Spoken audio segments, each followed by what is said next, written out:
Okay, so we are here with Farzad. Say hello. Hello, everybody. Thank you for picking me up. This is super fun. Welcome to Texas, y'all.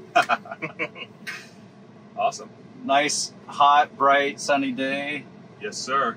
The humidity's starting. Yes, sir. Getting closer to the coast from the Rockies or whatever, wherever I was in New Mexico. It usually burns off as the day goes along. So this is my first experience, hands-on experience with V12. I do know people that have the software from this area, and the things that I've heard are extremely positive, especially around how smooth and human-like it behaves. I saw your video with James, which was awesome.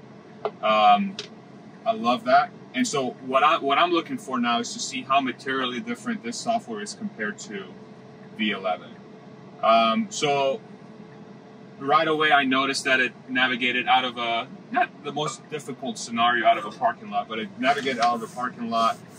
We've got a three-way stop here.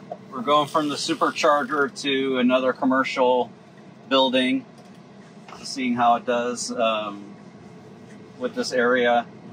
We're in Georgetown, Texas. And probably what it's going to do is when it makes the left turn, it's going to turn into the leftmost lane. Okay. And then immediately it's going to transition over to the right. Okay. So on the nav, we have a building that's maybe like what, 50 feet, 100 feet or something. I'm curious to see how. So ideally, if this was me, I would try to hit the rightmost lane right away, right? Because I know there's a turn coming up. So let's see how it does this. That's not legal. That's something. Okay. So let's see. It goes. Okay. I mean that's. Boom! Just like for a second in the left lane. Okay. So that was so clean. No stair stepping. So we dropped a pin. It may just go to the pin, but it might also find a parking spot. Okay. So we'll try this a few times. Yeah, for sure. I was going to give it a jiggle. Drive through. Okay. So we got a pin on the right here. Let's see what it does. Yeah, straight ahead. Parking spots, places. Oh, okay. That's so sick. Oh, dude. Okay. You have a right. And let me take the camera out. Let's see. I made him mad. Yeah. That's pretty good. Pretty good. If you're a robo-taxi driver, you got your people to the destination, right? Dropping somebody off. This is definitely acceptable, but it's assuming you're going to leave right away. But that's pretty cool. It parked on the first time. Sick. So it removed itself from the road, which is obviously something that's positive for this. All right, we're kind of the wrong way to get out of this, so we'll see what it tries to do. So it's going to try to go. Okay. So it's in the parking lot, and it needs to go. Potential U-turn. Okay. So it could get out to the right here, and that's what it's showing on the screen. So the map indicates U-turn. So I'm curious to see if it's going to do that. Ooh. Yeah, so the map indicates U-turn. It's going for like a trifecta or something. Yeah. And I tell you, to show you everything it can do now. Texas is the land of the U-turn, so let's see how it does this. So really safe, very good. Okay, sweet. Now it needs to get on the left lane. Okay, so this is the thing that happens here in Texas a lot, and I love the way it accelerated there. The way it got up to speed. It's got a lot of like this. That's how I would do it, which is awesome. It needs to get to the leftmost lane. That's great. Okay, and then here, even though it's not marked on the traffic light up there, you can make a U-turn here. Yep. So it's allowed. So far, what I noticed the most is that in parking lot situations, it's usable, whereas version 11 was hairy at best. And the way it entered traffic coming out of the parking lot it felt extremely confident. And as a passenger, I felt very reassured that the car was doing the right thing. You know, and that's one thing that I'm looking for now with these versions as we get deeper, because I think it becomes less and less a safety question. It becomes more and more how much confident are you putting into the driver that you're doing the right thing. Okay, let's see what it does. And some comfort. Exactly. Too. So we have a U-turn that was done, but yeah. So we may not always make the most logical choice, but we'll make the choice that's logical for the human. I didn't do anything there. Yeah, so that was fantastic. That was awesome. And the way it re-accelerated, fantastic. So far, I mean, very small sample size. It's already done things that I haven't seen version 11 do before, and it's doing them in a very confident manner. It just feels more natural. Even this stop, even though, you know, because I'm going to be super nitpicky, Every time I do my videos, I'm very nitpicky. But like this distance between our car and the Mustang, more distance than usual that I would put, but like who cares? Like this is just whatever. You're just stopping at a safe distance. And I'm sure that's something that, you know, if it's worth looking at, they'll do.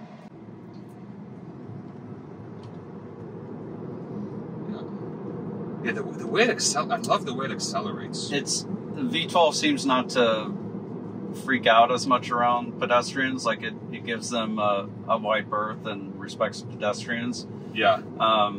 But it doesn't like freeze up like the 11 can do sometimes. Okay. Yeah, one of the things, and I've seen it on Omar's videos as well a lot, and I experienced it myself, is that there's extra caution as it pertains to the pedestrian, which I don't really hate, but as it pertains to adoption of the software, I think people will appreciate that the car behaves in a way that they expect or that they accept, right? Yeah. The pedestrian? The driver. Oh, the driver. Yeah, I think, and that's, in my opinion, I think that's going to be the biggest sort of variable to get this thing adopted by the public is that the driver and the passenger feel like the car has it, you know, like the car's got it. Mm-hmm. Yeah. And those subtle cues, I think, are the things that give the passenger or the driver the idea that the car is actually doing what it's supposed to be doing. But then that by default means that you need a car that acts like a human. It's like the best human, you know? And I think that's what's going to help it gain adoption over the long term. What are you thinking about the braking so far? It's smooth. Very, very smooth. Now, for my area in this use case, version 11 was pretty good, honestly. Is pretty good with braking and accelerating and stuff. It's just this one, you feel another level of confidence. A little bit like that right there was just a little bit more assertive. Like you're trying to get up to speed a little bit quicker, you know? It's much more human-like. Okay, so here we got a right turn on Hart Street. Very good. No problem there. Again, like just the way it accelerates is so nice. I think that's an underrated thing about this version that people will really appreciate. It's very hard to capture on camera. Extremely hard to capture on camera, but it's just a sense of confidence. You get a sense of confidence that the car is not just like lollygagging, that is like unsure. It's a very direct signal to the person in the car that says, I got this. We're getting up to speed. It doesn't feel like jolting or nothing. It just feels normal. Now this approach here is a little slow. Yeah. Not the worst thing in the world, but it's a little bit more cautious. And now we're going to end. Okay, so now we might go into a parking lot here. Interesting. Yeah, we'll see if it parks or just stops. It might just come to a stop. Okay. You did pin it, not a... Yeah, I did pin it. Oh, no, it's going to park. All right. We need to be careful, though. Good. Beautiful. Oh, perfect. Excellent. That was great. That's so sick. You gotta freak out. It's amazing. We will back up. Accelerated to resume, as it says. Press accelerated to resume. Okay. Let me just hit park for a second so I don't get us in jail. No problem. We'll navigate to wildfire. We're gonna back up. You can't have it reverse. Oh, you can't. So you can't put on autopilot right away from this spot. Yeah, let me try. And then put on autopilot. Does it give you the option? If you remove your foot from the gas pedal. Yeah, it's off. Oh, give you the wheel for like a hot. Okay, try it. It's activated, but okay, yeah, it's not. So there's no reverse. Yeah. Okay. You need to get it to a point where it's got a dark gray tentacle on it. So we got a dark gray tentacle. We'll just turn it on here. Or get it again. Here we go. We're headed to wildfire. Okay. So what's crazy there, right, is, and we know this from Tesla, is that there's no logic that they wrote, like there's no heuristics that they said, park the car when you arrive. The car is just like, well, humans do it, so I should do it. Yep. Like how freaking crazy is that? You know?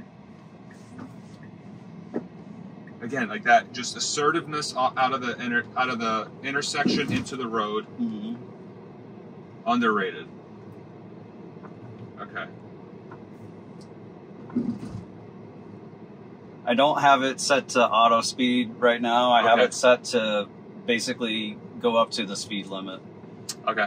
So now here the speed limit is 30, but it's going 25. Do we know why it's doing that? It's the vibe it's getting from the street, I think. Okay. So it will adapt its speed from your experience to the surroundings. Yeah. Okay. Even though you don't have auto speed put on, it will still do that if it feels like. Okay. So here we got a stop sign. It's definitely farther back than I would usually be. Yeah. It's got like a good 9 feet to move up. And maybe the car was waiting for that pickup truck to clear. So now, let's see. Okay, now it's deciding to creep up. Okay. Interesting logic there. I would have approached that slightly differently. I would have gone definitely up to where I felt safe. Like you said, there was like 9 feet there. And then I would have made the turn. That seemed a little redundant, but we completed the maneuver.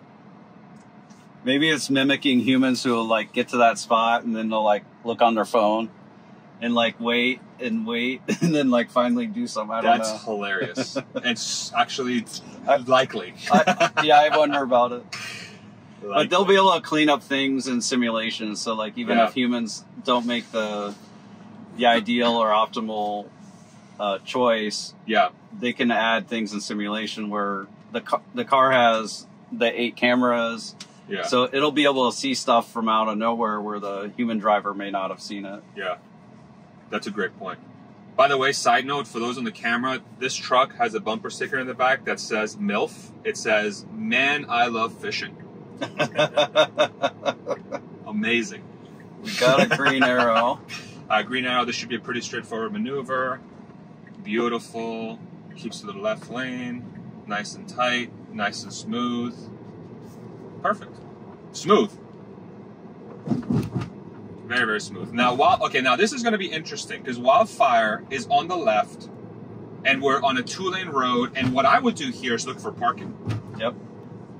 Right? And this is this is like the downtown area for Georgetown. Okay, so here, so it's on a main road. Wildfire's on the left. It's trying to make a left turn. So we're going to pretend we're a taxi driver. Yeah, let's see what it does. This is actually super interesting. It may just find a nearby spot and stop. It may not even pull into like a parking spot. Okay. So let's just see. So there's a parking spot on the right. Is there? No, I thought there was. But the car thought too. Okay, there's a spot on the left. Let's see what it does here. It's a very sharp turn to get into one of those. And it may wander a bit, so let's just see how it resolves. Yeah, we're gonna give it all the. If we're stuck here forever, we're stuck here forever. It is what it is. I'll call my wife and let her know. Is it just gonna stop here? No. So it looks like Tesla's just trying to resolve the entire driving equation with version 12, and it's not necessarily that they're trying to do like a parking lot stack and a city stack and a highway stack, even though it looks like V11 is the primary stack driving the highway right now. Yeah. But it looks like they're just trying to solve everything at once, right? Because otherwise they wouldn't allow that parking behavior, I feel like, if they were trying to do it, separately. Yeah, they're definitely going for it. And I will say right now, we're still early in the trip. But for the jiggle. We have been going for 3 days now. Yeah. And the biggest headache for us is V11 on the highway. Which is a good sign. It's not V12. So that was a really good exit out of the intersection. Exactly what I would do. Okay, so now we're getting to the right. Now we're gonna do the taxi drop off. Maybe it tried the left. That didn't work, so it went to the right. Interesting. Now it's gonna try to loop around the other side. You see that? Oh my gosh. So it's looping around that side. Now it's gonna loop around this side. Whoa. I don't know if that's this is new behavior. It's cool. We have pedestrians here. We got a pedestrian right away. It's good to see this. Let's see how quickly it clears this. It started creeping when he's. Oh my God, that's okay. So that is such good behavior. The second it predicted that there's going to be a pathway for the car, it started going through the pedestrian gap. That is so natural. And not juddery. It decided, and it it didn't gun it. It just creeped on through. It was confidence inspiring, right? Like you know what the car's trying to do. I think that's what's so important here is like you have to know what the car's trying to do. Whereas before it's like it's nebulous what the car's trying to do. Even though you trust the car's going to do the right thing, it didn't feel natural. So you like always have this like tiny bit of like, I wonder if it's going to do the right thing. Here's a Rivian, Trepidation. R1T, The army green. nice. That's a nice wrap. Oh, somebody hit him. Ding. Oh, dang, that sucks. Okay, so now we're coming around. We got some folks working on the right. Okay. God, I'm so excited to see. Okay, so we have a parking spot here on the right. Is it gonna? No. I don't know if it's doing parallel parking yet. Okay. On the V12. So now it's tried that block. Now it's tried this block. We don't know if it's on purpose or by accident, but it tried. Oh, we got a car coming. Oh, I'm gonna disengage. Yeah. So that was not good behavior. Yeah. Now we're way too far forward. Re-engaged. Yeah. That was not good. So there was a car coming on the left, and it tried to enter the intersection. And it really shouldn't have done that. That was not good. Okay, so there's one for the Tesla team to fix. Yeah, the biggest problem we see with V12 is sometimes it tries to go when it shouldn't. A little too aggressive almost, right? Okay, Yeah. so here we got a left turn. We got pedestrians on the left. And Nope. let's see how we're set up. It was pedestrians. Very good. Okay. We're set to average. We're not set to assertive. Okay. So now we're going around one more time on the left side. I think we're going to do a figure 8. Yeah, it does seem like, just from that example there, it does seem like on some occasions it's a little too aggressive, right? It's almost like it's traded a little bit of like, and I'm not saying that would have ended as a crash, but it almost feels like we've gained a ton of comfort, but the same level of confidence in the safety that version 11 has, I like that situation would have never happened with version 11. What would have happened, from my experience, what would have happened is like it would have just waited at the intersection forever, right? Whereas this version is trying to get into the intersection, but then it was a little too eager to get into the intersection because of that car. So there's a place here called All Things New. Yeah. I think it finally gave up. Let me. It's moving. Okay. Let's see here. So we got traffic on the left and traffic on the right. Oh. Yeah. So another one there. Yeah. Yeah. So like the way it's entering these intersections is not very safe.